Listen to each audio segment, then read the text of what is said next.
சமயம் நிறைய படித்த பிறகு ஒரு ஒளி வெள்ளம் மட்டுமே காட்சி தருகிறது.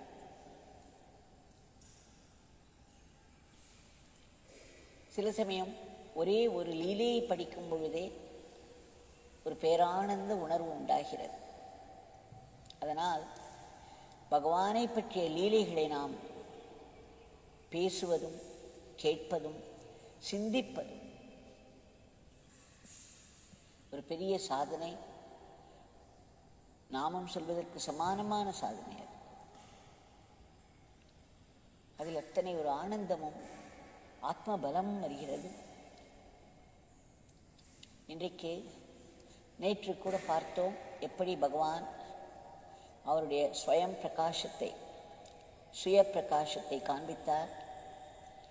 பக்குவமான மனங்களுக்கு என்று மனக்கண் பக்குவமாக இருந்தால், ஹிருதயம் தூய்மையாக இருந்தால், அல்லது இருக்கும் சமயங்களில் நமக்கு இந்த காட்சிகள் கிட்டும்.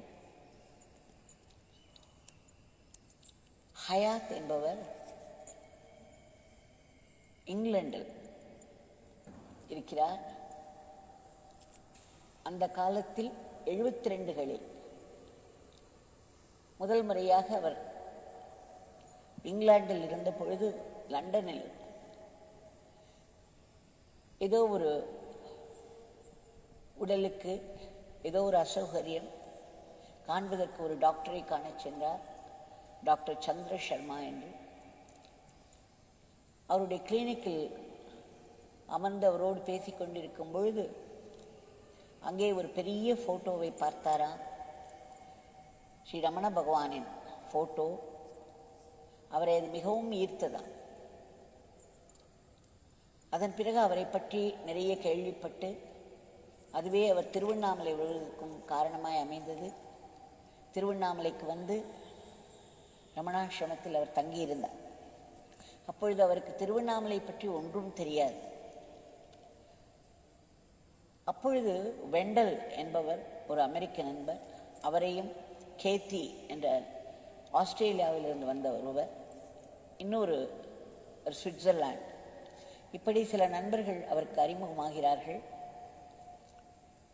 அதில் குறிப்பாக வெண்டல் என்பவரும் கேத்தி என்பவரும் அடிக்கடி யோகிராம் சுரத்குமார் சுவாமியை பார்க்க செல்வார்கள்.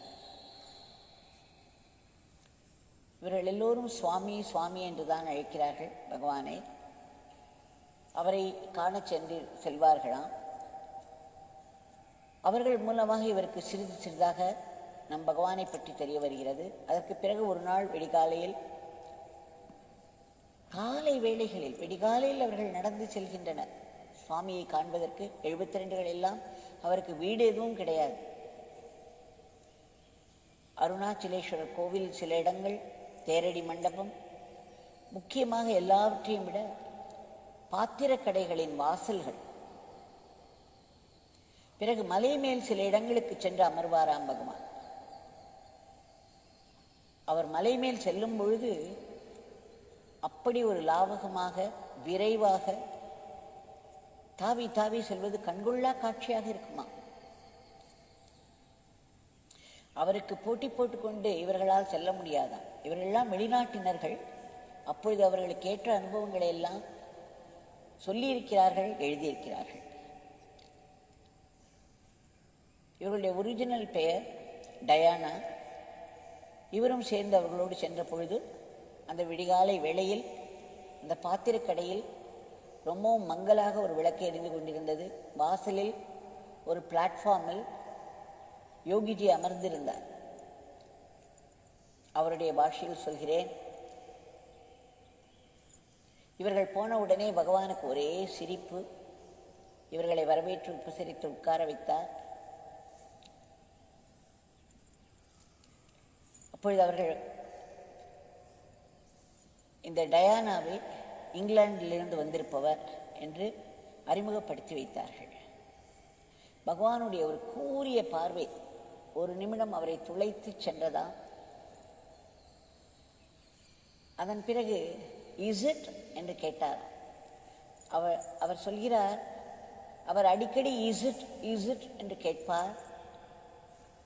அவர் ஒவ்வொரு தடவையும் அப்படி சொல்லும் பொழுதெல்லாம் இவருக்கு புதிய அர்த்தங்கள் ஒலிக்குமா? விரைவிலேயே அந்த இசிட் என்ற அவருடைய அந்த எக்ஸ்பிரஷனுக்கு தாம் நன்கு அறிமுகமாகிக் கொண்டதாக சொல்கிறார். அதன் பிறகு பகவான் இவருடைய பெயர் என்று என்ன என்று கேட்டார். அவர் அவருடைய ஆங்கில பெயரை சொன்னபோது பகவான் சிரித்துக்கொண்டே கீதா என்றார். இவருக்கு ஒரே ஆச்சரியம். நம்முடைய பெயரை கேட்டால் நம்முடைய பெயரை சொல்வதற்கு பதிலாக வேறு ஏதோ சொல்கிறாரே என்று. அப்புறம்தான் அவருக்கு தெரிந்தது தன்னைத்தான் அவர் கூப்பிடுகிறார் என்று. அவர் ஏன் தன்னை கீதா கீதா, அந்த நிமிடம் முதல் பகவான் அவரை கீதா கீதா என்று தான் அழைப்பாராம்.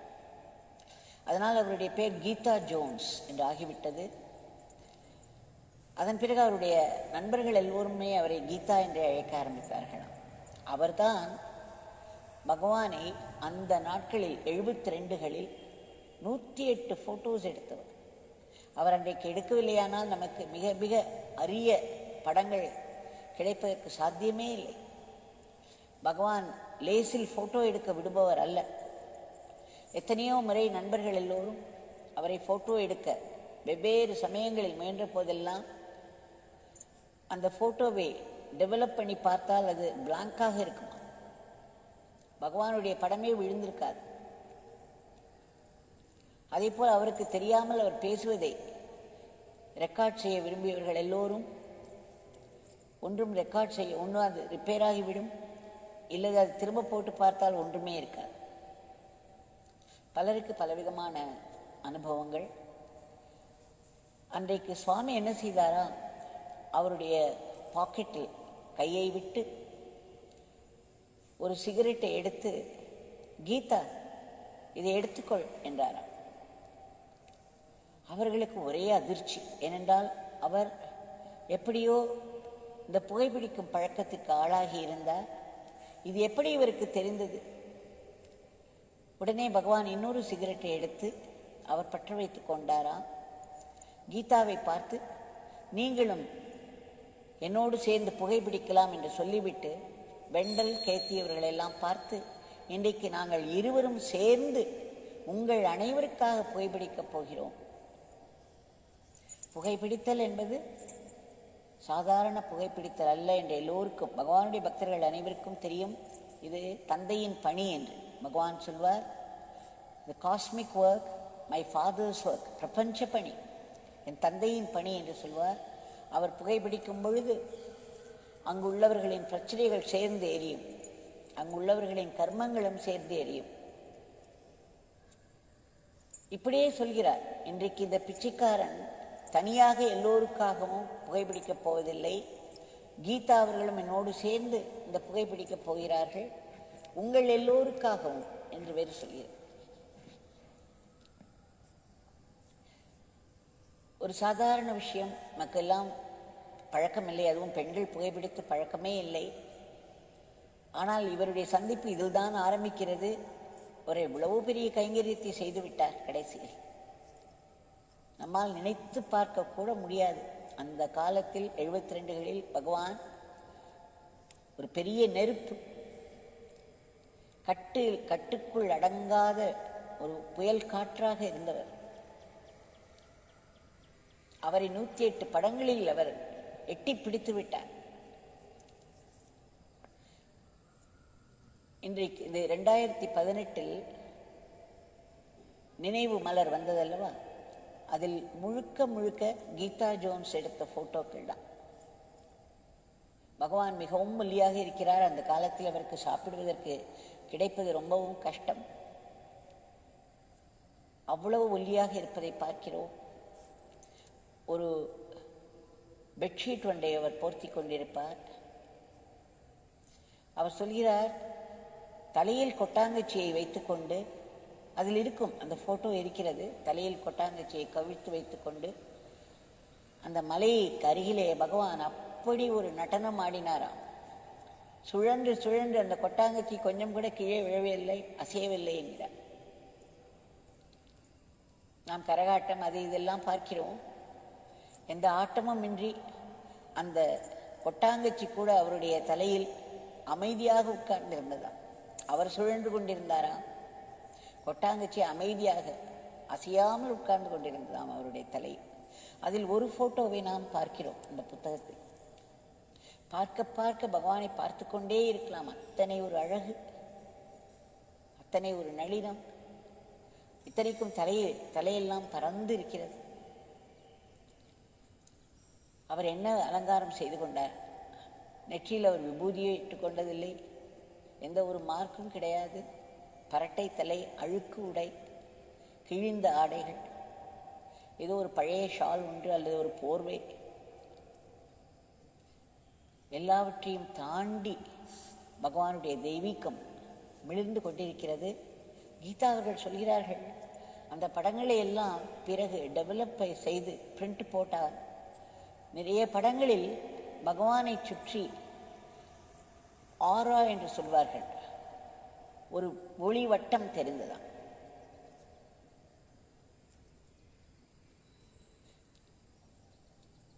பிறகு அவர்கள் சொல்கிறார்கள், சிறிது சிறிதாக இவர் தன்னை ஆக்கிரமித்துக் கொண்டார். ஒரு முறை அவர் பகவானிடம் சென்றிருந்த பொழுது அவருக்கு மறுநாள் அவருடைய பர்த்டே, அவருடைய பிறந்த நாள். அப்பொழுது அவர் மிகவும் வெட்கத்தோடு சொன்னார், நாளைக்கு எனக்கு பிறந்த நாள், தாங்களும் எங்களுடைய கொண்டாட்டத்தில் சேர்ந்து கொள்கிறீரா என்று கேட்கிறார். பகவான் ஒரு குறும்பு சிரிப்போடு சொல்கிறார், பார்க்கலாம் என்று. இவர் அந்த இங்கிலாந்து நாட்டை விட்டு கிளம்புவதற்கு முன்பு அவசரமாக 2 கேமராக்கள் கிடைத்ததாம். அதில் ஒரு கேமரா இவருடைய நண்பர் கொடுத்து விட்டு போனாராம். கிளம்புவதற்கு முன்பு அவசரமாக அதை எப்படி ஆப்ரேட் செய்வது என்று கற்றுக்கொண்டாராம். அவர் சொல்கிறார், அதுக்கு பிறகு அவர் அதை பிராக்டிஸ் கூட செய்யவில்லை. அப்பொழுது கேட்டுக்கொண்டதோடு சரி. மறுநாளைக்கு பகவான் பார்க்கலாம் என்று சொன்னதினால் அவர் அந்த 2 கேமராக்களையும் 3 ரோல்ஸ் ஆஃப் ஃபிலிம்ஸ் எடுத்துக்கொண்டு கிளம்பும் முன் பகவான் சொன்னாராம், முதல் நாள், இந்த பிச்சைக்காரன் ஸ்டேஷனுக்கு அடிக்கடி செல்வது வழக்கம், ஸ்டேஷனில் பார்க்கலாம் என்று சொன்னாராம். அதனால் இவர்கள் மூவருமாக வேகமாக ஸ்டேஷனில் நின்று கொண்டிருந்தார்கள். கீதா அவர்கள் சொல்கிறார்கள், அவர்களுடைய மனம், அவருடைய ஹிருதயம் படபடத்து கொண்டிருந்தது. இவர் வருவாரா மாட்டாரா, இவரை நம்பி இதெல்லாம் எடுத்து வந்திருக்கிறோம், எதற்காக நம்முடைய கையில் கேமரா அவர் சொல்கிறார், அவருக்கு ஏன் அந்த கேமரா அந்த சமயத்தில் கையில் கிடைத்தது என்று தெரியவில்லையாம். இங்கிலாந்திலிருந்து கிளம்பும் முன்பு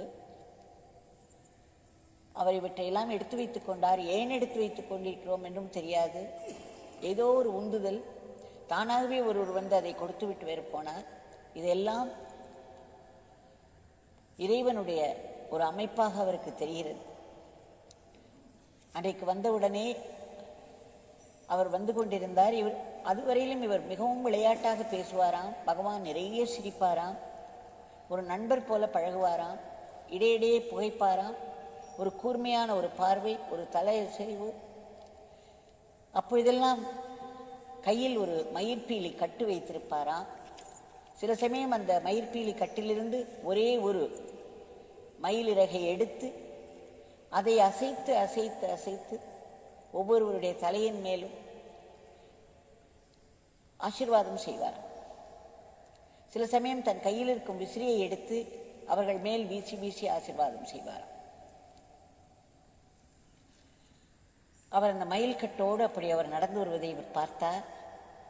அப்பொழுது அந்த ஸ்டேஷன் மாஸ்டர் ஒருவர் ஒரு யூனிஃபார்ம் போட்டுக்கொண்டு வந்தார். உடனே நேரே பகவானுடைய காலில் விழுந்தார். அவர் சொல்கிறார், அந்த சமயம் பகவான் ஒரு அசைவற்று நின்றார். கையை உயிரை தூக்கி அவர் கம்பீரமாக ஆசீர்வாதத்தை பார்த்தேன்.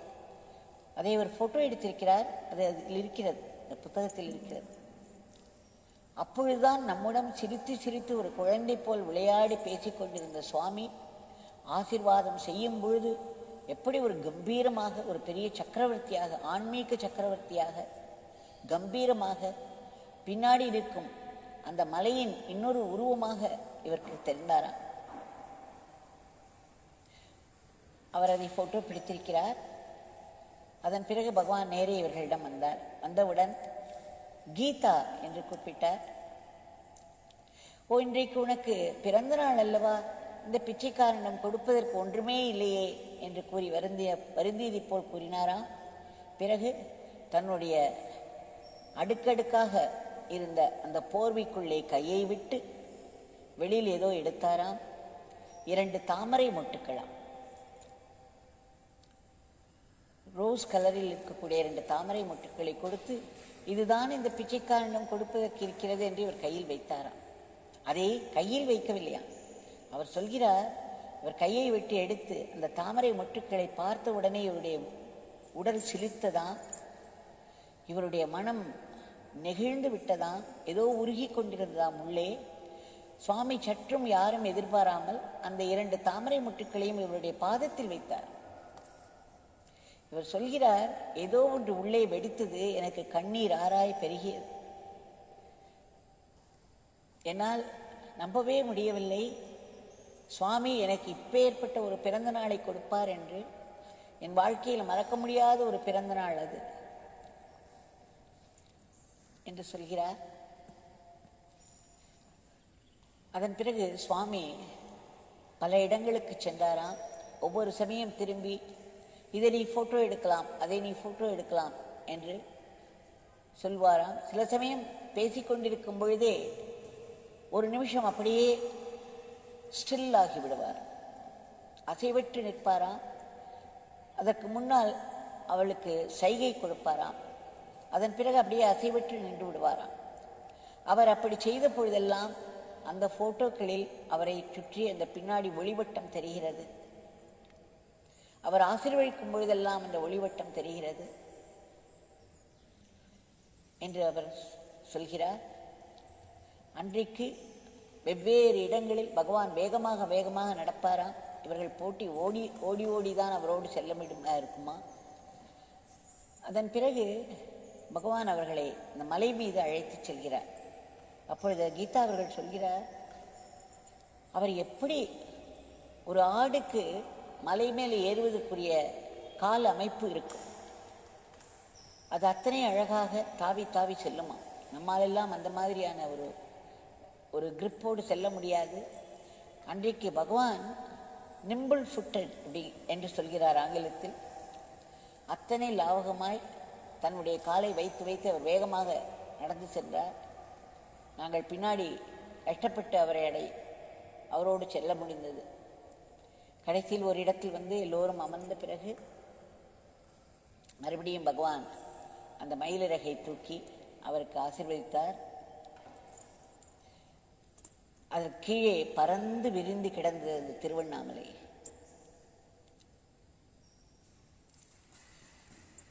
பகவான் மிகவும் கவனத்தோடு இவரை ஆசீர்வதித்துக் கொண்டே இருந்தார். அன்றைக்கு சிறிது நேரம் நிறைய வெயில். அந்த வெயிலில் பகவான் எந்தையும் லட்சியம் செல்லாமல் முன்னே சென்று கொண்டிருந்தார். ஆனால் இவர்கள் வெளிநாட்டவர்கள், அந்த வெயிலுக்கு அதிகம் பழக்கமில்லை. அதனால் நேரம் ஏற ஏற இவருக்கு ஒரு தலைவலி வர ஆரம்பித்தது. உடலெல்லாம் ஜுரம் வந்தது போல் இருந்தது. பிறகு பகவான் இவர்களை, கீதாவிற்கு தலையை வலிக்கிறது, அதனால் நாம் எல்லோரும் கீழே சென்று விடலாம் என்று சொன்னார். அப்பொழுது அங்கே ஒரு குகைக்கு அழைத்து சென்ற பொழுது அங்கு இந்த சுந்தரம் என்ற சாது இருந்தாராம், இந்த ஆலமரத்து குகையில். அவர் இவர்களை எதிர்கொண்டு பகவானை பார்த்த உடனே அவர் ஓடி வந்தாராம். பகவான் சிரித்து கொண்டே அவரை அணைத்து கொண்டார். இருவரும் ஒருவர் அணைத்து கொண்டு அதன் பிறகு இருவரும் நடனமாடினார்களாம். பகவான் கைகளை தூக்கி தூக்கி நடனமாட, அவரும் இவரை சுற்றி சுற்றி வர, அது கண்கொள்ளா காட்சியாக இருந்தது எனக்கு என்று. ஆனால் அவர் அதை படம் எடுக்க முடியவில்லை, அவர்கள் அசைந்து கொண்டே இருந்ததனால். அதன் பிறகு அவர் டீ கொடுத்தாராம் அந்த சுந்தரம் சாது. அவர் கொடுத்த அந்த பீங்கான் அவையெல்லாம் விரிந்திருந்தன ஆங்காங்கே. ஆனால் அவருக்கு அந்த பிறந்த நாளுக்கு அது ஒரு பெரிய அமிர்தமாக தோன்றியது. பகவானுடைய அந்த பிரசன்ஸில், அவருடைய இருப்பில், அந்த விசேஷமான சன்னிதானத்தில் அவருடைய உடல் மனம் எல்லாம் ஒரு ஒரு பெரிய நிலையில் இருந்தது போல் அவர் உணர்ந்தார். ஆனால் அதற்கு அடுத்த நாள் இவருக்கு ஒரு கனவு வந்ததா. அந்த கனவில் யோகிராம் சுரத்குமார் பகவான் இவரை உயரே உயரே உயரே அழைத்து கொண்டே போகிறார். அங்கே மேலே நிற்கும் பொழுது கீழிருக்கும் உலகத்தை காண்பித்தார். இங்கே பார், இந்த உலகில் எத்தனை ஒரு துன்பம் இருக்கிறது, எத்தனை துயரம் இருக்கிறது. இங்கே பார், மனிதர்கள் எவ்வளவு கஷ்டப்படுகிறார்கள், எவ்வளவு அவஸ்தைப்படுகிறார்கள் என்று காண்பித்துக் கொண்டே போனாராம். அதன் பிறகு சொன்னாராம், புத்தருடைய உபதேசங்கள் உனக்கு தெரியுமா? புத்தர் சொல்கிறார், வாழ்க்கையில் துன்பம் துயரம் இருக்கிறது, அதிலிருந்து வெளிவரும் வழியும் இருக்கிறது. அது என்ன வழி? நாம் ஆன்மீகத்தில் பயிற்சி செய்து இறைவனோடு ஒன்றுவதுதான். அதற்கு சாதனை செய்ய வேண்டும், முயற்சி செய்ய வேண்டும் என்றெல்லாம் பகவான் கூறுகிறார். அவர் இப்பொழுது ஒரு புத்திஸ்டாக இருக்கிறார். ஹயாத் என்ற ஒரு சூஃபியிடம் அவர் இனிஷியேஷன் வாங்கினார். அதன் பிறகு இப்பொழுது ஒரு புத்திஸ்டாக இருந்து புத்தருடைய உபதேசங்களை தான் பயின்று வருகிறாராம் தற்பொழுது. அன்றைக்கு 72 பகவான் அவருக்கு இந்த புத்தருடைய உபதேசங்களை எல்லாம் சொல்லிக் கொடுத்தார். அதே சமயம் இவருடைய உடலானது கொதிக்க ஆரம்பித்து விட்டது. இவர் ஏதோ தமக்கு உயிர் போய்விடும் போல் ஒரு அனுபவம் வருகிறது. உடனே கூவி அழைக்கிறார். கேத்தி, வெண்டல் எல்லோரும் ஓடி வருகிறார்கள். இவருடைய நிலையை பார்த்துவிட்டு மிகவும் பயந்து போய்விடுகிறார்கள். டாக்டர் ஹியூகோ என்பவர் ஒரு ஜெர்மன், அப்பொழுது ரமணாசிரமத்துக்கு அருகில் இருந்தார். அவரை கூட்டி வந்து காண்பித்தார்கள். அவர் உடனே ஒரு பனிக்கட்டியெல்லாம் சுற்றி அவருடைய பாதங்களை சுற்றி வைக்க வைத்து இவருடைய உடலுடைய வெப்பநிலையை குறைக்க வைத்தார்.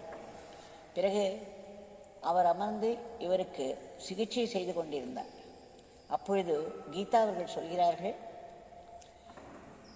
தன்னுடைய உடலில் இருந்து தான் எழும்பியதாகவும் உடலை விட்டு மேலே சென்று விட்டதாகவும், ஆனால் உடலோடு ஒரு மெல்லிய நூல் போன்ற ஒன்று இன்னும் அவரோடு ஒரு தொடர்பை வைத்து கொண்டிருந்தது போலவும், அங்கே மேலிருந்து பார்க்கும் பொழுது அந்த கேத்தியும் மெண்டலும் இவருடைய தலைமாட்டில் ஒரு ரமண மகரிஷியுடைய படத்தை கொண்டு வந்து வைத்தார்களாம். அந்த கேத்தி அவர்கள் யோகிராம் சுரத்குமார் ஜெயகுரு ஜெயகுரு ஜெயகுரு ராயா. அப்பொழுதெல்லாம் பகவான் அந்த மந்திரத்தை தான் எல்லோருக்கும் கொடுப்பார்கள். இவர்கள் மலை மேலே ஏறி சென்ற போது கூட இந்த மூவரும் யோகி ராமா சுரத்குமாரா ஜெயகுரு ஜெயகுரு ஜெயகுரு ராயா என்றுதான் பாடிக்கொண்டே சென்றார்கள். இப்பொழுது அந்த மந்திரத்தை அவர்கள் இருவரும் சொல்ல ஆரம்பித்தார்கள். அப்படி சொல்லும் பொழுது இவருக்கு ஒரு அனுபவம் வந்ததாம். மேலே இருந்து தன்னுடைய உடலை பார்க்கிறார்.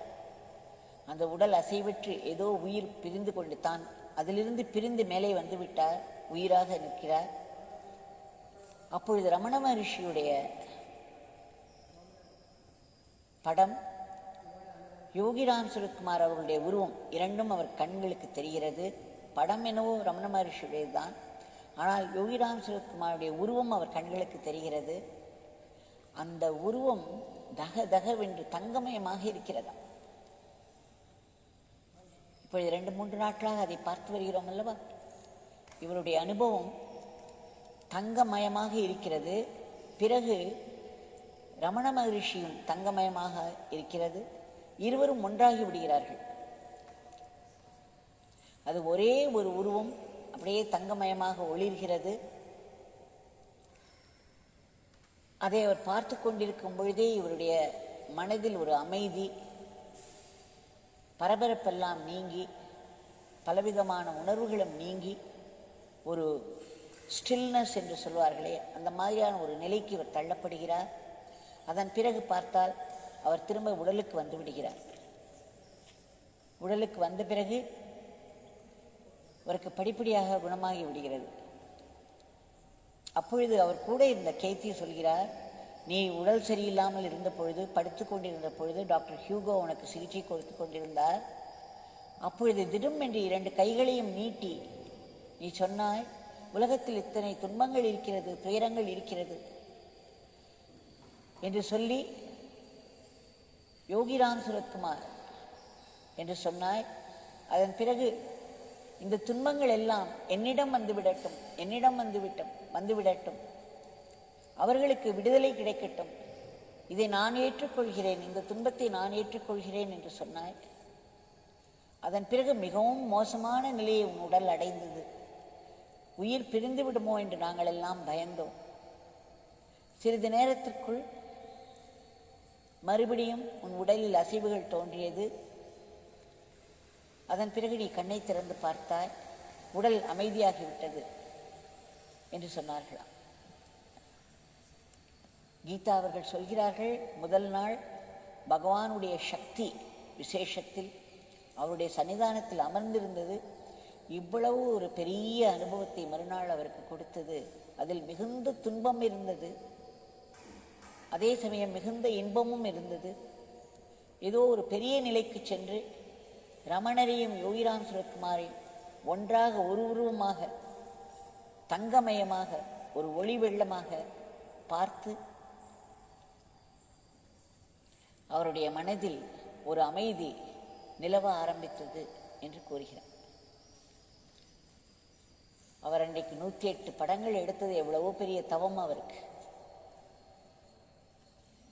பகவான் யாரையும் அப்படி படம் எடுக்க விடுவதில்லை. அவருக்கு அந்த ஒரு பெரிய அருளை கொடுத்தார். அவருடைய பிறந்த நாளை பகவான் மிக சிறப்பாக கொண்டாட வைத்தார். அவருடைய சக்தியினால் அவருடைய உடலையும் மனதையும் நிரப்பினார். மறுநாளைக்கு இவர் சொல்கிறார், அவருடைய வாழ்க்கையே மாறிவிட்டது. எப்பொழுதும் அவருடைய ஞாபகம் இருந்து கொண்டிருக்கிறது. அந்த மந்திரம் யோகிராமா சுரத்குமாரா ஜெயகுரு ஜெயகுரு ஜெயகுரு ராயா அவர்களோடு இன்றும் தங்கி இருக்கிறது என்று அவர் சொல்லிக்கொண்டே போகிறார். இன்னும் சில அனுபவங்கள் எல்லாம் இருக்கின்றன. இந்த அனுபவம் நம்முடைய 2-3 நாட்களாக நாம் பார்த்து வந்த கருத்தை ஒட்டி இருப்பதனால் இதை நான் சேர்த்து சொல்கிறேன். இந்த பகவான், தங்கமயமான ஒளிமயமான பகவான் இன்றைக்கு நம் கண் முன்னே நின்று கொண்டிருக்கிறார். இதை சிலை என்று நினைத்தால் வெறும் சிலைதான். இதை பகவான் யோகிராம் சுரத்குமாரின் உருவம் என்று நினைத்தால் அவருடைய உருவம். இதையெல்லாம் தாண்டிய ஒரு பெரிய சமாதி நிலை அவர். பரம்பொருள் என்று நினைத்தால் அவரை பரம்பொருளாகவும் காணலாம். அவரிடமிருந்து சதா நமக்கு அருள் வந்து கொண்டே இருக்கிறது. அவரிடம் இன்றைய பிரார்த்தனை நாம் சமர்ப்பிப்போம். பகவான், தாங்கள் அறியாதது எதுவும் இல்லை. இந்த உலகம் பெரிய துன்பத்தின் பிடியில் சிக்கியிருக்கிறது, ஸ்தம்பித்து போயிருக்கிறது. அவ்வப்பொழுது சில செயல்கள் வருகின்றன, சற்று சகஜ நிலைக்கு வருவது போல் இருக்கிறது. உடனேயே ஒரு பயம், மறுபடியும் எங்கும் அது பரவுவதாக ஒரு பயம் ஆட்கொள்கிறது. இப்படியாக மனிதர்களுடைய மனம் அலைக்கழிக்கப்பட்டு கொண்டிருக்கிறது. தாங்கள் ஒருவரால் மட்டுமே இந்த நிலையிலிருந்து இந்த உலகத்தை காப்பாற்ற முடியும். தாங்கள் பிரபஞ்ச பணி என்று சொல்கிறீர்கள், தந்தையின் பணி என்று சொல்கிறீர்கள். தந்தையின் பணியாக தாங்கள் உடனடியாக குறுக்கிட்டு மக்களுடைய மனதிலிருந்து பயத்தை போக்கி பரவுகின்ற வியாதியை தடுத்து நிறுத்தி ஏதேனும் ஒரு மருந்துக்குள் நுழைந்து அது இந்த கிருமியை கொல்லக்கூடிய ஆற்றலை தந்து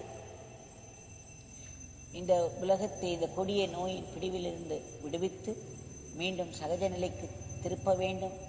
குழந்தைகள் எல்லோரும் அவரவர்கள் பள்ளிக்கு செல்ல வேண்டும், கல்லூரிகளுக்கு செல்ல வேண்டும். அலுவலகங்களில் வேலைகள் பழையபடி செயல்பட தொடங்க வேண்டும். பொருளாதாரத்துக்கு ஒரு மேன்மை வர வேண்டும், ஒரு ஏற்றம் வர வேண்டும். களத்தில் இறங்கி இன்றைக்கு மற்ற உயிர்களை காப்பாற்றுவதற்கு பாடுபட்டு வரும் அத்தனை தொண்டர்களுக்கும் தங்களுடைய பாதுகாப்பு வேண்டும். தாங்கள் இங்கு நிற்பதை, செயல்படுவதையெல்லாம் அவ்வப்பொழுது பக்தர்கள் அனுபவித்து வருகிறார்கள். தங்களுடைய சமாதி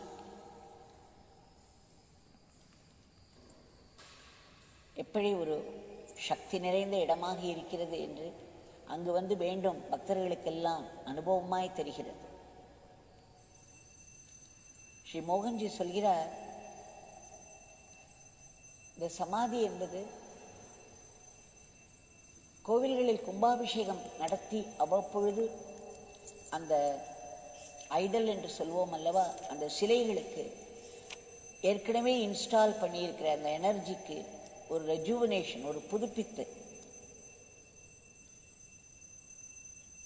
அதற்கு ஒரு கும்பாபிஷேகம் பண்ணுவார்கள். அப்பொழுது அந்த எனர்ஜியானது புதுப்பிக்கப்படுகிறது, அதிகரிக்கப்படுகிறது என்று. ஆனால் ஒரு சமாதியில் அதற்கு தேவையே இல்லை. பெரிய பெரிய ஆத்மாக்களாக இருக்கக்கூடிய அந்த கிரேட் மாஸ்டர்ஸோட சமாதிகளில் எப்பொழுதும் சக்தி இருந்து கொண்டே இருக்கும். அவர்களுடைய சங்கல்பத்தை மட்டுமே அது பொறுத்தது. ஒரு பகவான் இத்தனை வருஷங்கள் நான் இங்கே இருப்பேன் என்று சொன்னாரானால் அத்தனை வருஷங்களுக்கு அவருடைய சக்தியானது குறைவில்லாமல் இருந்து கொண்டே இருக்கும். அதற்கு கும்பாபிஷேகம் எல்லாம் தேவையே இல்லை என்று சொல்கிறார். அவர்கள் எல்லாவற்றையும் கடந்த நிலையில் இருப்பவர்கள். அந்த சக்தி அது தானாகவே வெளிப்பட்டு கொண்டே இருக்கும். நம்முடைய திருப்திக்காக அந்த இடத்தில் பூஜைகள் எல்லாம் செய்வோம். அந்த நேரங்களில் அந்த சமாதிகளில் வெளிப்படும் அந்த சக்தியானது நம்மை ஆட்கொள்ளும். நம்முடைய நன்மைக்காகத்தான் நாம் அதையெல்லாம் செய்கிறோம். ஆனால் ஒரு சமாதியில் எப்பொழுதுமே கோவில்களில் இருக்கும் சக்திகள், அவர்கள் ஒரு சிலைகளில் நாம் அதை கொண்டு வருகிறோம். அதன் பிறகு 12 வருஷங்களுக்கு ஒரு முறை அதை புதுப்பிக்க வேண்டியிருக்கும் வேத மந்திரங்கள் சொல்லி. ஆனால் ஒரு சமாதிக்கு அது தேவையே இல்லை. அந்த சமாதியில் இருக்கக்கூடிய அந்த மகாத்மாவின் சங்கல்ப சக்தி ஒன்றே போதும். நம் பகவான் சொல்லியிருக்கிறார், திரு ராஜதுரை நாடார் அவர்களுடைய மெமோரியல் போது, இந்த பிச்சைக்காரன் இங்கே 100 வருடங்கள் வாழ்வார் என்று. அப்படி அவர்களே நிர்ணயித்துக் கொள்வதுதான் என்று சொல்கிறார்.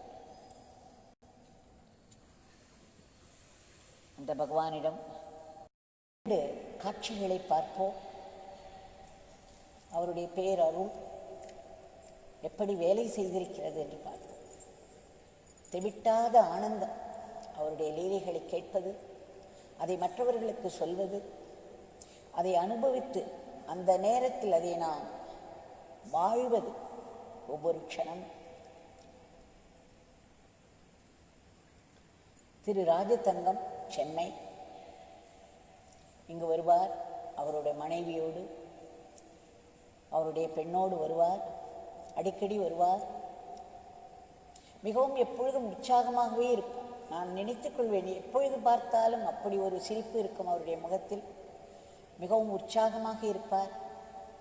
மிகவும் பிரியத்துடன் வந்து பேசுவார்.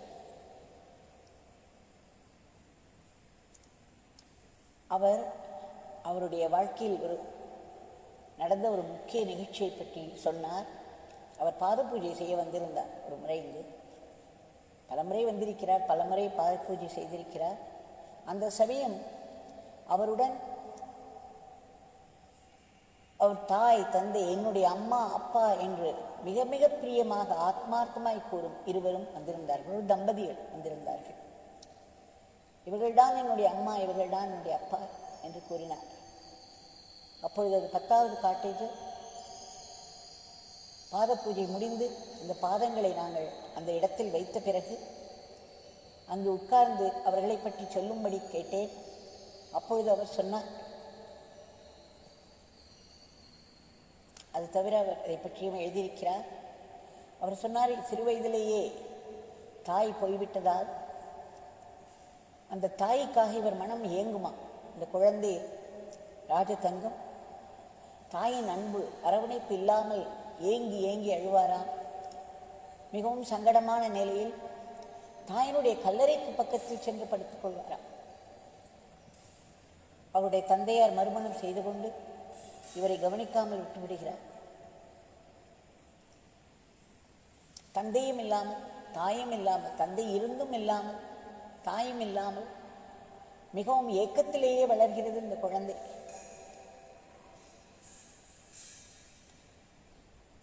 தாயின் அன்புக்காக ஏங்கிக் கொண்டே இருந்தார். 31 வயது ஆகிவிட்டது அவருக்கு. அந்த சமயத்தில் திருமணம் ஆகி ஒரு குழந்தை, பெண் குழந்தை லட்சுமி பிரபா, 3 வயது. ஒரு முறை அவர்கள் காணிமடம் சென்றிருந்த பொழுது அங்கே ஒரு பகவானுடைய படம் கிடைத்ததாம். அந்த படத்தை அவருடைய மனைவி வாங்கி கொண்டு வந்தார்களாம். அதன் பிறகு அவருக்கு ஏதோ ஒரு ஈர்ப்பு, இவரை சென்று பார்க்க வேண்டும் என்று.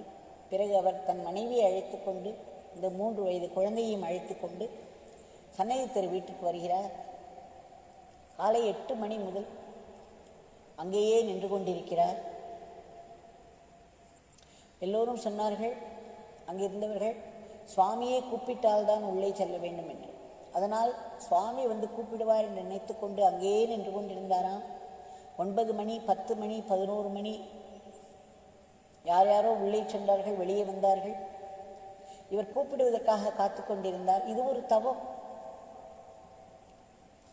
நாம் பகவானை காண்பது ஒரு அருள்.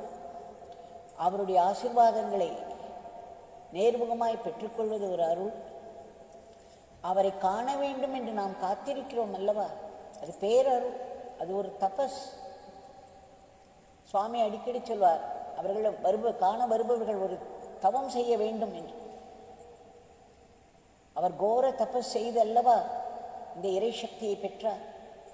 அந்த இறை சக்தி நாம் அடைவதற்கு ஒரு சிறிதளவாவது தவம் செய்ய வேண்டும் அல்லவா. அந்த தவம் செய்தோமானால் அந்த அருளை நாம் தேக்கிக் கொள்ள முடியும். இல்லை என்றால் அதனுடைய அருமையை நம்மால் முழுதும் உணர முடியாது. அந்த பக்குவத்திற்கு அந்த தவம் தேவை. அவர் நின்று கொண்டிருக்கிறார். கிட்டத்தட்ட 1 மணி ஆகிவிட்டது மத்தியானம். கையில் வாழைப்பழம் வாங்கி கொண்டு சுவாமிக்காக உட்கார்ந்து கொண்டிருக்கிறார். 1 மணிக்கு வந்து யாரோ சொல்லிவிட்டார்கள், காலை தரிசனம் முடிந்து விட்டது, எல்லோரும் போய்விட்டு 3 மணிக்கு வரலாம் என்று சொன்னார்களாம். இவர் அங்கேயே சற்று தள்ளி உட்கார்ந்து விட்டார் ஒரு ஓரமாய். அந்த குழந்தைக்கு கையில் கொண்டு இருந்த பாலை கொடுத்தார்கள். ஒரு 3 மணி அளவில் பகவானே வெளியே வந்தாராம். பகவானுக்கு தெரியாததே கிடையாது. தனக்கு வீட்டிற்கு வெளியே யார் உட்கார்ந்து கொண்டிருக்கிறார்கள், என்ன நடக்கிறது, நான் பார்த்திருக்கிறேன். அவரை பல பரிமாணங்களில் பார்த்திருக்கிறேன். அலாஸ்காவில் என்ன நடக்கிறது என்று அவருக்கு தெரியும். ஆஸ்திரேலியாவில் என்ன நடக்கிறது என்று தெரியும். அர்ஜென்டினாவில் என்ன நடக்கிறது என்று தெரியும்.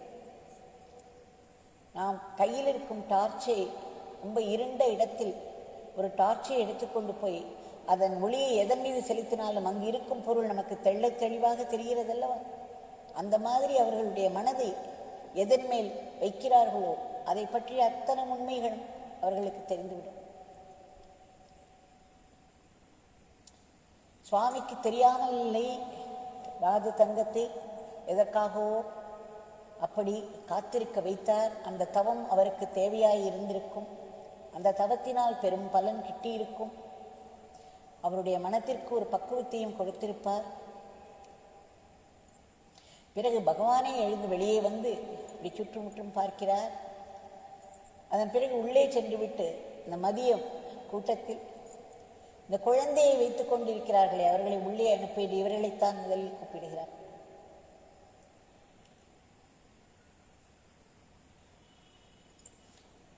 பகவான் இவர்கள் அளித்த வாழைப்பழத்தை ஏற்றுக்கொண்டார். குழந்தையை நன்கு ஆசீர்வதித்தார், இவர்களை நன்கு ஆசீர்வதித்தார். அதன் பிறகு அந்த காத்திருந்த நேரம், பகவானை நினைத்து ஏங்கிய நேரம், பிறகு பகவானுடைய தரிசனம், இவருடைய காணிக்கை அவர் ஏற்றுக்கொண்டது, அவருடைய ஆசீர்வாதம், பகவானுடைய உருவம், அவருடைய கண்கள், அவருடைய கோலம், எல்லாம் அவர் மனதில் ஆழ பதிந்து விட்டது. அதன் பிறகு ராஜதந்திரத்தின் பகவான் ஆகிவிட்டார். அவர் என் பகவான் என் பகவான் என்று அவர் கொண்டாட ஆரம்பித்து விட்டார். அதன் பிறகு அவருடைய வாழ்க்கையில் நல்ல முன்னேற்றம். அவருடைய கிராமத்தில் அவருக்கு எவ்வளவோ பெரிய இடமெல்லாம் இருந்தாலும் சென்னையில் வந்த பொழுது மிகுந்த ஒரு சின்ன வீட்டில் தான் இருந்தார், வாடகை வீட்டில். ஆனால் அதன் பிறகு பல பல முன்னேற்றங்கள் வந்து ஒரு புது வீடு கட்டிவிட்டார். அதற்கு கிரகப்பிரவேசமும் குறித்து விட்டார். அதற்கு தன்னுடைய தந்தை வர வேண்டும் என்று சென்று அவரை கூப்பிட்டாரா? அவர் தந்தை போ போ என்று சொல்லிவிட்டார். இவர் மனதில் ஒரு ஏக்கம் அல்லவா, சிறு வயதிலிருந்தே எனக்கு ஒரு தாய் வேண்டும், எனக்கு ஒரு தந்தை வேண்டும் என்ற ஒரு ஏக்கம் விஸ்வரூபம் எடுத்தது. இவர் பகவானிடம் வேண்டிக் கொள்ள ஆரம்பித்தார். நாமும் சொல்லி சொல்லி எனக்கு ஒரு தாயை கொடுங்கள், எனக்கு ஒரு தந்தையை கொடுங்கள், எங்கள் வீட்டு கிரகப்பிரவேசத்திற்கு தாயும் தந்தையும் வர வேண்டும், எனக்கு ஒரு தாயும் தந்தையும் வர வேண்டும், எனக்கு கிடைக்க வேண்டும் என்று மிகவும் வேண்டிக் கொண்டார். பகவான் தான் அவருக்கு தாய் தந்தை என்றாலும் பௌதீகமான ஒரு அன்பிற்கு மனம் ஏங்கும் அல்லவா? அந்த மாதிரி அவர் வேண்டிக் கொண்ட பிறகு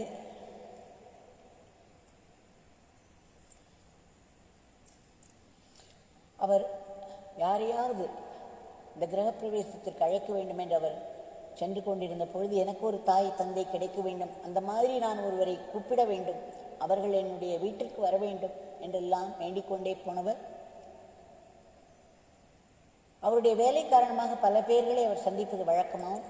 அதில் ஒருவர் நுங்கம்பாக்கம் திருமூர்த்தி தெருவில் வசித்த திரு ரகுநாதன். அந்த திரு ரகுநாதனும் அவருடைய மனைவியாரும் பரமாச்சாரியாளுக்கு மிகவும் பக்தர்கள், மிகவும் ஆச்சாரமான குடும்பம், பிராமண குடும்பம், மிகவும் ஆச்சாரமானவர்கள். ஆனால் இவருக்கு அந்த ரகுநாதனை பார்த்த உடனே ஏதோ ஒரு உள்ளுணர்வு, இவர்தான் என் தந்தை, இவர்தான் என் தந்தை என்று அவருக்கு தோன்றியதாம். உடனே அவர்கள் வீட்டுக்கு சென்று திரு ரகுநாதனை தாங்கள் வர வேண்டும், என்னுடைய வீட்டு கிரகப்பிரவேசத்துக்கு தாங்கள் வர வேண்டும் என்று சொன்னவுடன் சரிப்பா நான் பார்க்கிறேன் என்று அவர் சொன்னவுடன் இவர் சொன்னாராம், நீங்கள் அப்பா எனக்கு, ஆனால் எனக்கு அம்மாவும் வர வேண்டும் என்று சொன்னவுடன் அவர் புரிந்து கொண்டார். சரி என்னுடைய மனைவியை போய் கேட்கிறேன் என்று. அவர்கள் யோசித்தார்கள். ஏனென்றால் அவர்களுக்கு யோசிப்பதற்கு எவ்வளவோ இருக்கலாம். அதன் பிறகு அவர் சிறிது நேரத்தில் சொன்னாராம், இதெல்லாம் பகவானுடைய அருளின் முந்துதலில் தான் அவர் திரு ரகுநாதன் வீட்டிற்கு சென்றார். அவரை அப்பா என்று அவருடைய உள்ளுணர்வு உணர்த்தியது. இந்த அருள் அவரை போய் அப்பா என்று அழைத்து தாங்கள் கண்டிப்பாக எங்கள் வீட்டு கிரகப்பிரவேசத்துக்கு வர வேண்டும் என்று கூப்பிட வைத்தது. பிறகு எனக்கு அம்மாவும் வர வேண்டும் என்று சொல்ல வைத்தது. அங்கே அந்த ஆச்சாரமாக இருந்த அந்த மாமியார் சிறிது நேரம் யோசித்து விட்டார். சரி, அன்றைய தினம் இவர் குறிப்பிட்டிருந்த அந்த கிரகப்பிரவேச தினத்தில் நாங்கள் கல்கத்தா செல்ல வேண்டியிருக்கிறது, விமான நிலையத்துக்கு போவதற்கு முன்பு உங்கள் வீட்டிற்கு வந்து செல்கிறோம் என்று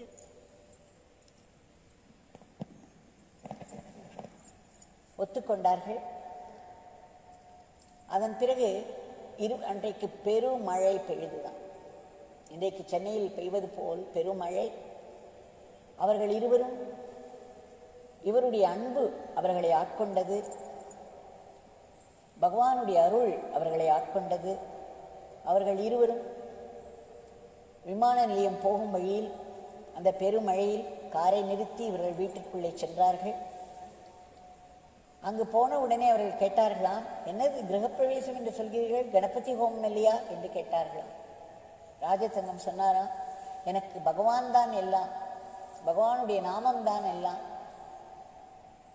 அவருடைய அருள் எனக்கு இருக்கிறது என்று சொல்லி அவரை கூப்பிட்டு விளக்கேற்ற வைக்க வேண்டும் என்று நினைத்தாராம். அவர் திரு ரகுநாதன் அவர்கள் உள்ளே நுழையும் பொழுதே அங்கு வந்திருப்பவர்கள் அனைவருக்கும் ஒரு 10 ரூபாய் தானம் செய்தார். இவர் இப்படி சொன்னவுடன் அவர்களுக்கு என்ன சொல்வது என்று தெரியவில்லை. அதன் பிறகு, சரி, உங்கள் பகவான் யார்? அப்படிப்பட்ட பகவான் யார்? கணபதி ஹோமம் கூட வேண்டாம், எனக்கு பகவானுடைய அருள் இருக்கிறது, என்னுடைய பகவான் போதும் என்று சொல்ல வைக்க வந்த பகவான் யார் என்று இருவரும் உள்ளே நுழைந்து கேட்டார்களாம். அங்கே போனால் பகவானுடைய படம் இருந்தது. அதை பார்த்தவுடன் அவர்களுக்கு ஒரே ஆச்சரியம். அடடா, விஸ்ரீ சுவாமி என்று சொல்கிறார்களே, இவர்தான் உங்கள் பகவானா? நாங்கள் இவரை சென்று வணங்கி இருக்கிறோம், இவருடைய ஆசீர்வாதத்தை பெற்றிருக்கிறோம் என்று அகமகிழ்ந்தார்கள். இந்த பகவானுடைய உருவம் அவர்கள் மனதை முற்றிலும் மாற்றிவிட்டது. அவருடைய ராஜதந்திரத்தின் பிரியத்திற்கு, அன்பிற்கு கட்டுப்பட்டு வந்தவர்கள் இப்படி ஒரு பெரிய ஆச்சரியம் அவர்களுக்கு காத்திருந்தது. அது மட்டுமல்ல, திரு ரகுநாதன் சொன்னாராம், ராஜதங்கம் பார்த்தாயா, எப்படி நம் இருவரையும் உன் பகவான் இணைத்து விட்டார் பார்த்தாயா என்று கேட்டாராம். அதன் பிறகு அவர் வேண்டிக் கொண்டாராம், ராஜதங்கம் நீங்கள் வந்து விளக்கேற்ற வேண்டும், அம்மா நீங்கள் வந்து விளக்கேற்ற வேண்டும் என்று. அப்பொழுது அவர் மறுபடியும் யோசித்தாராம், ரகுநாதனுடைய மனைவியார். ஏனென்றால் அது ராகு காலம், கிரகப்பிரவேச தினத்தன்று ராகு காலத்தில் விளக்கேற்ற வேண்டும் என்று கேட்டால் ஆச்சாரம் அனுஷ்டிக்கும் அந்த பிராமண தம்பதிகள் யோசிக்க மாட்டார்களா? அவர் மிகவும் தயங்கினாராம். அப்பொழுது ராஜதங்கம் சொன்னாராம், அம்மா இது பகவானுடைய அருள் நிரம்பிய இடம், இதில் எந்த காலத்திற்கும் கோளுக்கும் காலத்திற்கும் பங்கே இல்லை, எதுவுமே செய்யாது, என்னுடைய பகவானுடைய அருள் இருக்கிறது. தாங்கள் ஏனென்றால் அவர்கள் சற்று அவசரப்பட்டார்கள், விமானத்தை பிடிக்க வேண்டும் அல்லவா, விட்டுவிடக்கூடாது. இல்லை, நீங்கள் ஏற்றுவிட்டு செல்லுங்கள் அம்மா, ராகு காலம் என்று பார்க்காதீர்கள் என்று சொன்னவுடன் அவர் உடனே இசைந்து விட்டாராம். அருளின்றி இது எப்படி நடக்கும்? அது மட்டுமல்ல, அந்த வீட்டில் விளக்கேற்றி வைத்தார்கள். பிறகு அவர்கள் பால் காய்ச்சும் வரை இருந்து, பாலை அவர்கள் முதலில் சாப்பிட்டு பகவானுக்கு அர்ப்பணம் செய்த பிறகு அவர்கள் முதலில் பாலை அருந்துவிட்டு, பிறகு அவர்களை ஆசீர்வதித்து விட்டு, ராஜதங்கம் அவர் மனைவி குழந்தைகளை ஆசீர்வதித்து விட்டு அவர்கள் சென்றார்கள். அன்று முதல் அவர் சொல்கிறார், இவர்களே என்னுடைய தாயும் தந்தையுமாக இருந்து அவ்வளவு ஒரு அன்பை காட்டுகிறார்கள், என் மனம் நிறைவுற்றது. நான் பகவானிடம் கேட்டது போல் எனக்கு ஒரு தாயும் தந்தையும் கிடைத்து விட்டார்கள். அம்மா அப்பா என்று அவர்களை வாயார கூப்பிடுகிறேன், அவருடைய அன்பை நான் அனுபவித்துக் கொண்டிருக்கிறேன் என்று எழுதியிருக்கிறார். அது மட்டுமல்ல, ராகு காலத்தில் தான் அவர் விளக்கேற்றினார். ஆனால் இன்று வரை நாங்கள் நன்றாக இருந்து கொண்டிருக்கிறோம், அந்த வீட்டில் எங்களுக்கு ஒரு குறையும் வைக்கவில்லை பகவான் என்று சொல்கிறார். இப்பொழுது நாம் இன்னொரு காட்சிக்கு செல்வோம். இது மிகவும் வித்தியாசமான காட்சி. இதே அருள், பகவானுடைய அருள் அங்கே எப்படி வேலை செய்கிறது என்று பார்ப்போம். நான் பெயரை எல்லாம் மாற்றிவிட்டேன், பெயர் சொல்வதற்கு தேவையில்லை. நாம் ஏதேனும் ஒரு பெயரை வைத்துக் கொள்ளலாம். அவரை நாம் வெங்கட்ராமன் என்று சொல்லலாம், அவருடைய மனைவியை கௌசல்யா என்று சொல்லுவோம். இவர்கள் இருவரும் அமெரிக்காவில் வாழ்ந்து வந்தார்கள். 4 வருடங்களுக்கு ஒரு முறை அவர்கள் இந்தியாவிற்கு வருவார்கள். திரு வெங்கட்ராமனுடைய தாயும் தந்தையும் சென்னையில் இருந்தார்கள். இவர்கள் அங்கு வந்து 1 மாதம் தங்குவார்களாம். ஆனால் துரதிருஷ்டவசமாக வெங்கட்ராமனுடைய தாயும் தந்தையை மிகவும் இவர்களை அலட்சியமாகவும் இழிவாகவும் நடத்துவார்கள். அவரையும் சரி, அவருடைய மனைவியும் சரி. அவருடைய மனைவி அங்கு வந்து அந்த 1 மாதத்தில் எத்தனை வேலை செய்தாலும் அதில் ஏதேனும் குத்தம் கண்டுபிடித்து கொண்டே இருப்பார்களாம். இவரையும் ஏதாவது சொல்லிக்கொண்டே இருப்பார்களாம். இது அவர்களுக்கு நாளடைவில் ஒரு பெரிய டார்ச்சராக, ஒரு துன்புறுத்தலாக மாறிவிட்டது. இதனால் அவர்கள் அந்த ஒரு லீவுக்கு, விடுமுறைக்காக இந்தியா வந்து தாய் தந்தையை அன்போடு பார்க்க வேண்டும் என்ற ஆசையோடு வருவது கடைசியில் ஒரு துன்பமாகவே மாறிவிட்டது. இதிலிருந்து அவர்களால் தப்பிக்க முடியவே இல்லை.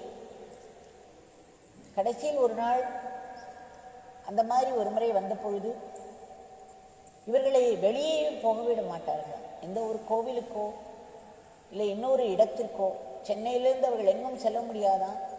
இவர் அவருடைய தாய் தந்தையை கேட்டால் அவர்கள் போகக்கூடாது என்று உத்தரவிட்டுவார்களாம். இப்படி அவர்கள் பல விதங்களில் இந்த துன்புறுத்தலை அனுபவித்து வந்தார்கள். அவர்களால் தாங்க முடியாத ஒரு நிலை ஏற்பட்டுவிட்டது. அப்பொழுது ஒரு நாள், முதல் நாள் மிக பெரியதாக ஏதோ ஒரு விஷயம் நடந்துவிடவே இவருக்கு வெங்கட்ராமன் மனதில் ஆழ பதிந்து விட்டது. இனி பெற்றோர்கள் என்ற பெயரில் இவர்கள் செய்யும் இந்த துன்புறுத்தலை இனி தாங்கிக் கொண்டிருப்பது வேண்டாம், நாம் எப்படியாவது இந்த இடத்தை விட்டு சென்று விட வேண்டும் என்ற அளவுக்கு அவர் தள்ளப்பட்டு விட்டார். அன்று இரவு முழுதும் தூங்கவே இல்லை. மறுநாள் அவர் தன்னுடைய மனைவிடம் சொன்னார், நம்முடைய சூட்கேஸை எல்லாம் பேக் செய்து கொள், நாம் வேறு எங்காவது சென்று விடலாம் என்று சொல்லி முதல் முறையாக அவர் எப்பொழுதும் எல்லாவற்றையும் அம்மா அப்பாவிடம் கேட்டு கேட்டு செய்வதுதான் வழக்கம். அதனால் அவர்களுடைய ஆதிக்கத்துக்கு உட்பட்டே இருந்தவர் அன்றைக்கு எல்லாவற்றையும் தாண்டும் அளவுக்கு தள்ளப்பட்டார். உடனே மறுநாள் காலை சூட்கேஸை எல்லாம் பேக் செய்து கொண்டு அவர் தைரியமாக கிளம்பிவிட்டார் அங்கிருந்து. ஆனால் அவர் சொல்கிறார், நான் எங்கு செல்லப் போகிறேன் ஒன்றுமே எனக்கு தெரியாது. அந்த சூட்கேஸ் எல்லாம் கீழே 2வது மாடியில் இருந்தார்கள் இவர்கள். அங்கிருந்து எல்லாவற்றையும் கீழே இறக்கினார்கள். ஒரு டாக்ஸியை கொண்டு வர சொன்னார்கள். டாக்ஸி வந்துவிட்டது. டாக்ஸி வாசலில் நிற்கிறது. லக்கேஜுகள் எல்லாம் ரெடியாக இருக்கிறது. ஒரே ஒரு பிடிவாதத்துடன், ஒரு உறுதியுடன் இவர்கள் கீழே இறங்கினார்கள். அந்த டாக்ஸிக்காரன் கேட்கிறானா எங்கே செல்ல வேண்டும் என்று. அவர் சொல்கிறார், நான் அந்த டாக்ஸியில் ஏறி உட்கார்ந்து விட்டோம், நாங்கள் லக்கேஜை எல்லாம் வைத்து விட்டோம். அந்த டாக்ஸி டிரைவர் கேட்கிறார் எங்கே செல்ல வேண்டும் என்று. எனக்கு என்ன பதில் சொல்வது என்றே தெரியவில்லை. எதிரே இருக்கும் அந்த கண்ணாடியை, அந்த விண்ட்ஸ்கிரீனை பார்த்து கொண்டிருந்தேன். அப்படி ஒரு நிலை, என்னுடைய மனநிலை.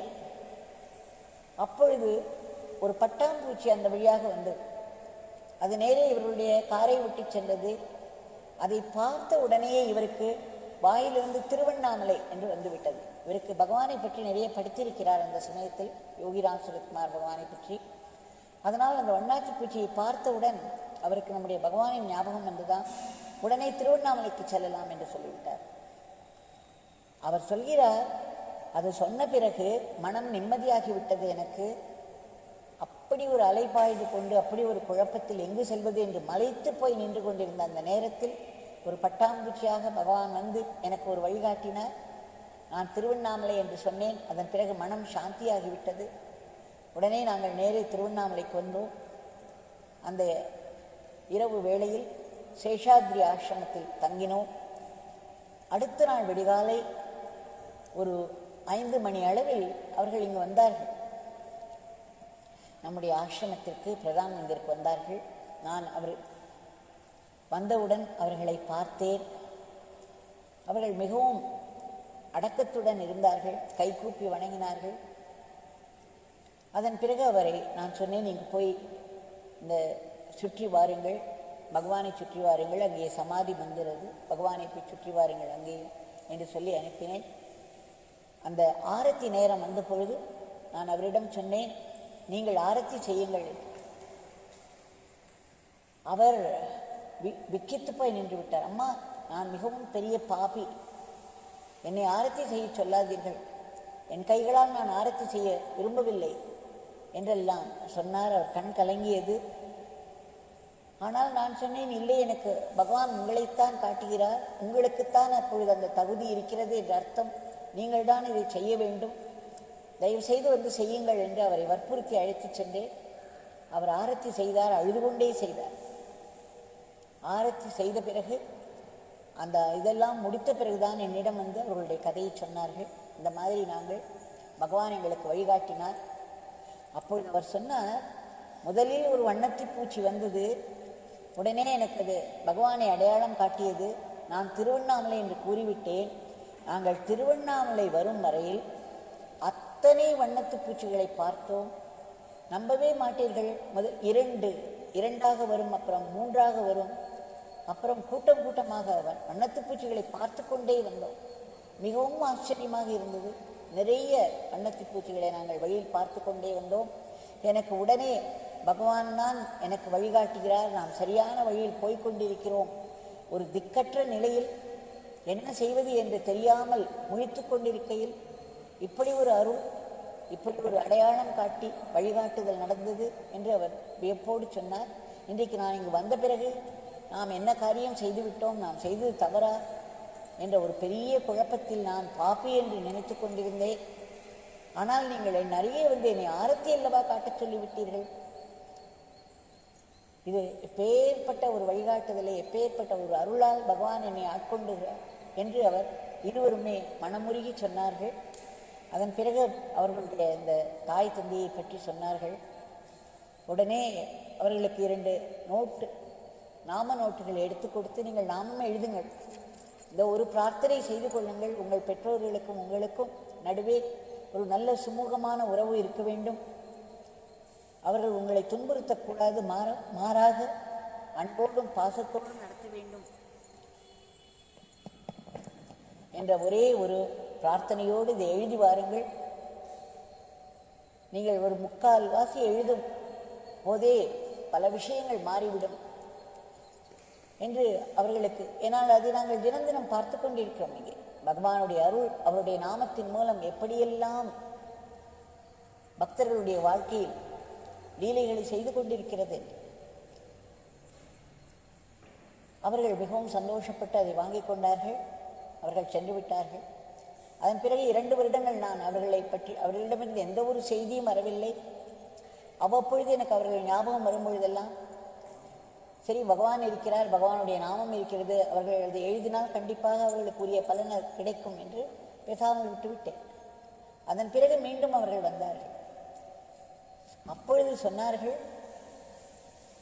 அவர்கள் திரும்ப போய் மிச்ச 25 நாட்கள் இருந்ததாம். 5 நாட்களிலேயே இவ்வளவு அமக்கலம் நடந்தவர்கள் வீட்டை விட்டு சென்ற பிறகு 25 நாட்கள் அவர்கள் க்ஷேத்ராடனம் மாதிரி அங்கங்கு சென்று விட்டு பிறகு நேரே அமெரிக்கா போய்விட்டார்கள்.